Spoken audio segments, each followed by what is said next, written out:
सब्जी की दुकान पर पहुंच जाओ या खेतों में लहलहाती हुई हरी सब्जियां देख लो, लालच आ ही जाता है। सरसों का साग देखकर हमेशा इसका कुछ ना कुछ बनाने का मन करता है। आज सरसों के साग के पराठे बनाकर खाएंगे आप और हम। सरसों के साग के पराठे मेरे तरीके से बनाइएगा, आप इसके फैन हो जाएंगे। इससे अच्छा कोई दूसरा पराठा आपको नहीं लगेगा। जो लोग सरसों को नहीं पसंद करते उन्हें भी यह बहुत टेस्टी लगेगा। नमस्कार दोस्तों, मैं हूं सोनी और आप देख रहे हैं YouTube चैनल स्वाद रहेगा याद। दोस्तों, आगे बढ़ने से पहले वीडियो को कर दीजिए लाइक, चैनल पर नए हैं तो सब्सक्राइब करके घंटी वाला बटन दबा दीजिए। तो आइए शुरू करते हैं पराठे को बनाना। हमने यहाँ पर करीब 250 ग्राम सरसों का साग लिया है। इसको धोकर साफ कर लिया है और रफली चॉप भी किया है।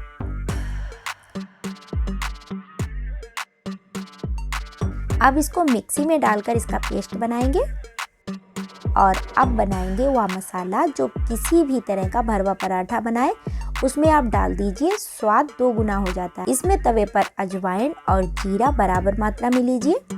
2 कश्मीरी लाल मिर्च डालकर भूनिए। कश्मीरी लाल मिर्च इसलिए ली है कि मसाला ज़्यादा तीखा भी नहीं होगा और भुनी मिर्च की महक भी रहेगी।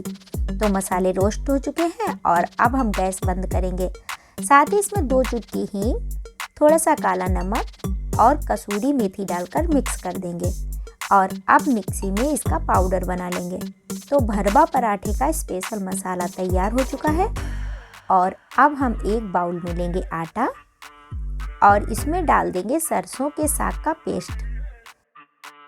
यहाँ हमने मीडियम साइज के 2 उबले आलू मैश करके डाले हैं। इसके बाद मीडियम साइज के 1 प्याज को फाइन चॉप करके इसमें डाला है। नमक स्वादानुसार डालेंगे और इसके बाद इसमें 1 चम्मच धनिया पाउडर, आधा चम्मच कश्मीरी लाल मिर्च पाउडर और वही हमारा स्पेशल पराठे का जादुई मसाला 2 चम्मच, आधा चम्मच गरम मसाला, 2 चुटकी हींग, 2 छोटे चम्मच ऑलिव ऑयल डालकर इसमें अच्छे से मिक्स करेंगे। ऑलिव ऑयल की जगह आप घी या तेल का भी यूज़ कर सकते हैं। आटे में पानी नहीं पड़ेगा, यह ऐसे ही गूंथ जाएगा। तो अब आटा गूंथकर रेडी हो चुका है और अब लोई बनाकर हल्के हाथ से गोल गोल बेलकर पराठा तैयार करेंगे। तवे पर घी या तेल लगाकर सेकने के लिए डाल देंगे।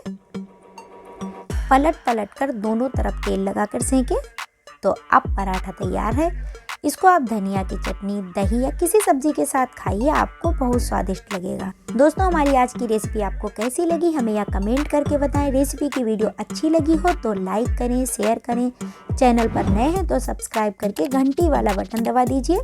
दुआ करती हूँ कि आप सभी स्वस्थ रहें, मस्त रहें और हमारी नई नई रेसिपी की वीडियो देखते रहें। इसी के साथ लेती हूँ आपसे विदा, फिर मिलती हूँ किसी धमाकेदार रेसिपी के साथ। तब तक के लिए बाय बाय दोस्तों।